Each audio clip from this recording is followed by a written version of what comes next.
Yun, okay. So, positive day, Gilivers. This is Dr. Gigi Sunga from Making Change Project. Magandang tanghali sa lahat ng mga Gilivers natin. And sa first time po tayo mapanood sa YouTube channel, thank you very much. Please subscribe, click na po yan, Doc Gigi Sunga.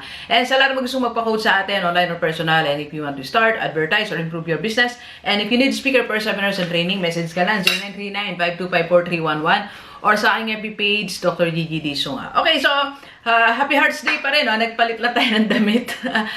Third stripes natin na damit. So, ito ang team ni Doc G. So, panigyan yung suot natin. Mag-coffee tayo at mag-cake.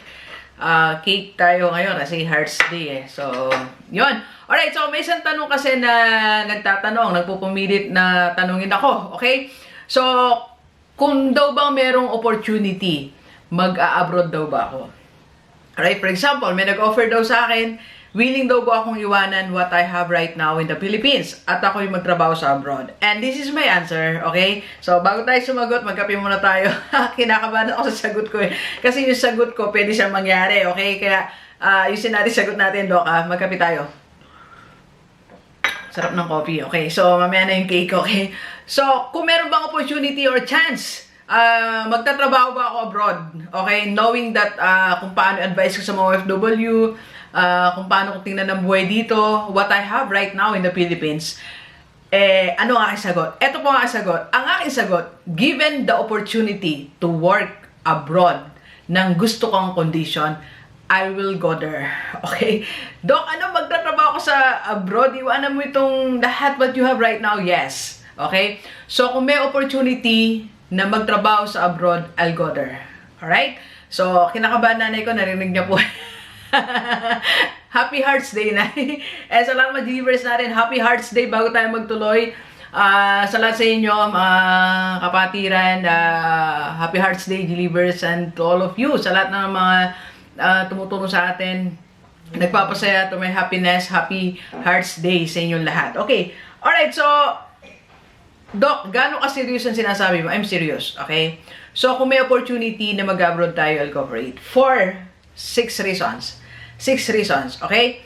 So, eto kasi may mga condition naman, okay? Na bago tayo mag-abroad, okay?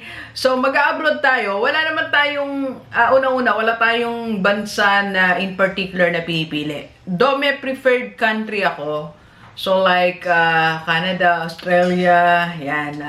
So, yun yung mga gusto natin, doon tayo mag-work. Pero, ano lang yan, if ever na meron dyan. Pero, kung sa ibang bansa naman, wala tayong problema, okay? So, number 1, I want to, to explore more and to use my skills there, okay? So, baka kasi doon naman tayo makatulong sa ibang bansa, di ba? May expertise as business coach, as a speaker, from the academe, so baka doon tayo makatulong, okay? So, I'm not limiting myself only in the Philippines, okay? Kasi meron namang mga works sa ibang bansa like consultancy, like what I'm doing here. If there is an opportunity, a chance na ma-duplicate ko lang what I'm doing here, magawa ko sa ibang bansa, why not, di ba? So, I want to use my skills sa ibang bansa. Okay? It's a challenge to me, right? Second reason why bibigyan ko ng chance. I will give it a shot. I will fire, okay? Kung merong opportunity to work abroad is, okay? Because I want to create also influence there. So, not only here, sabi ko nga, di ba, in my vlog kanina, na-upload siya, we have the power to influence people. So, if I can influence people here, hopefully, it will be a challenge for me to influence people from other countries. Okay? Knowing they have different cultures, they have different backgrounds, and I'm coming from my own culture. I'm coming from different backgrounds. So let's see how can I adjust, and it's a challenge as an influencer to to deal with different types of people. Okay, so tingnan natin kung kaya ni Doc G, di ba? Alright, so number 3 reason why I'm willing to work abroad is, okay, so third kasi, yung mga sources of income naman natin dito, established na siya. Like, my business. So, may nagmamanage naman, mga small businesses natin, may nagmamanage naman, may tatawag lang tayo, pwede na natin i-monitor, di ba? So, then, may YouTube channel, mas Maraming akong opportunity doon na makapag-vlog ng ibang business, makapag-share sa inyo, different stories. I'm sure doon sa ibang bansa, may mga different, I'm sure sa ibang bansa, may mga different stories yan, different types of businesses that I can share to everyone here in the Philippines. Not only here, but also to different people. Okay? Because lahat tayo may kanya-kanyang istorya. And yung vlog natin, siguro mas magiging, yung scope niya mas lalawig pa, di ba? Mas magiging diverse. Okay? And consultation naman, business consultancy. So, I'm doing online naman. Magagawa ko rin naman yan online. Di ba? And personal coaching doon. Who knows, di ba? Makapag-coach tayo doon. Okay? So, what I mean is, kaya pa rin naman natin na makagawa. What I'm doing here, kaya ko pang gawin kahit nasa ibang bansa ako. Ito, paano business consultancy? Pwede naman through, yung hawak kong mga companies ngayon. I have 4 companies na pwede naman through video call, di ba? So, kaya pa rin natin i-execute. Alright? And pang-apat, okay? Yun, I can still maintain yung ginagawa ko, kaya ko pa rin gawin. As a speaker, kaya ko pa rin gawin doon. As a coach, yun, exactly what I'm doing right now, pwede ko pa rin gawin doon. I will create opportunity for that. I'll make sure of that, okay? So, pag ako po ay nag-work sa ibang bansa, I'll make sure na gagawin ko pa rin what I'm doing. Kasi yun ang gusto kong gawin eh. Diba? Ba't ko naman papabayaan na mawala pa yun sa akin? Eto na nga eh, nakuha ko na nga yung inahanap ko. Yung the life that I want, eto na nga siya, diba? Nangyari na siya. Pakakawalan ko pa ba yan, diba? Hindi na siguro, mag-change lang tayo ng lugar. Alright? And number 5. Okay? Number 5. Bakit ako mag-abroad? Okay. Yan. So, to experience more on explore the beauty of the world, di ba? Kasi created ni Lord yan eh. Gusto niya rin na ma-experience natin ibang bansa, to see their culture, di ba? To see what opportunity meron dyan. Baka dyan tayo makapag-business, dyan tayo makapag-explore pa, makadevelop pa ng new skills, di ba? Diyan sa bansang pupuntahan natin. So, we can never tell. Kasi napakalawak. Sabi ko nga, huwag natin i-back sarili natin eh. Ako kasi naniniwala, sa iba nila, Dok, ang ganda na ng kinalalagyan mong buhay. You're successful, you have enough resources, you can do what you want, you have high-paying skills, you have influence, you have the power to influence people.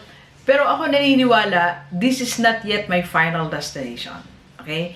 God is still making me. Marami pa siyang gustong gawin sa akin. Marami pa siyang gustong ipagawa sa akin. So, I don't want to limit that. I don't want to limit myself here.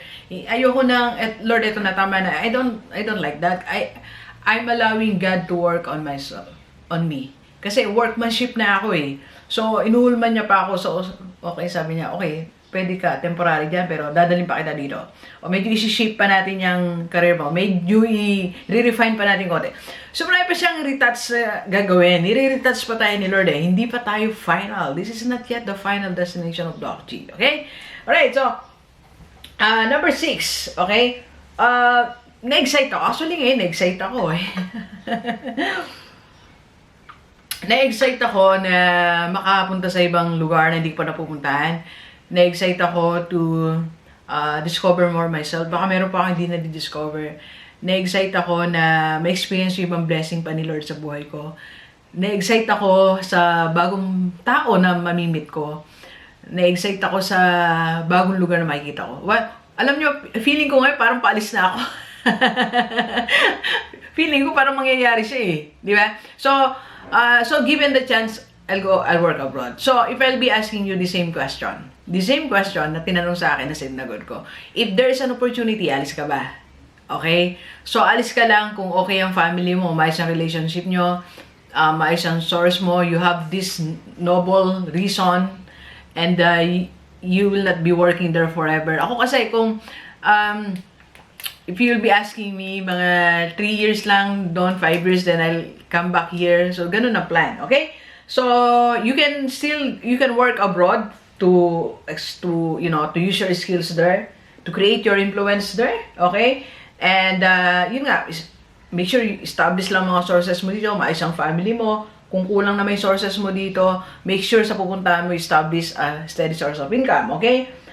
And yun, so make sure don't miss any opportunity na dating sa'yo doon and be excited of your new life, okay? So yan the same thing na nararamdaman ngayon, Doc G. So kung mamaya may kumausap sa atin, bukas, next week, next month, there will be an offer for me to work abroad.